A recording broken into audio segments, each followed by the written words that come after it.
राजमहल के सुनहरे गलियारों में एक रहस्य छुपा था जो वर्षों से अनसुलझा था।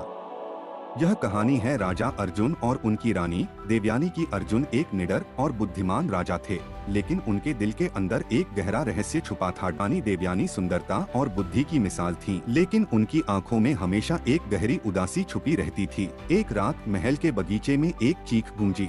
दरबारी लोग दौड़ते हुए पहुँचे और देखा कि रानी देवयानी का शव महल के फव्वारे के पास पड़ा था। सभी लोग हक्का बक्का रह गए, क्योंकि यह स्पष्ट था कि रानी की हत्या हुई थी। राजा अर्जुन ने तुरंत ही जांच शुरू की। दरबार में सभी लोग एक दूसरे पर शक करने लगे। दरबारी मंत्री, महल के रक्षक और यहाँ तक कि रानी की दासी भी शक की नजरों से देखी गई। राजा ने रानी के कमरे की तलाशी ली और वहाँ एक पुराना पत्र मिला जिसमें लिखा था, जो सच्चाई को उजागर करेगा वह राजमहल के अंधेरे रहस्यों को देखेगा। अर्जुन ने अपने जासूसों को आदेश दिया कि वे रानी के पिछले दिनों की जांच करें। पता चला कि रानी देवयानी ने महल के पुराने पुस्तकालय में कुछ रहस्यमय किताबें पढ़ी थीं, जो राजमहल के पुराने रहस्यों के बारे में थीं। एक दिन राजा अर्जुन को महल के एक पुराने कक्ष में एक गुप्त दरवाजा मिला। उसने दरवाजा खोला और वहाँ एक गुप्त कक्ष पाया जिसमें रानी के पुराने पत्र और एक डायरी थी। डायरी में लिखा था, राजमहल का खजाना और मेरी जान दोनों इस गुप्त कक्ष में छुपे हैं, लेकिन इसे खोलने के लिए सच्चाई को जानना जरूरी है।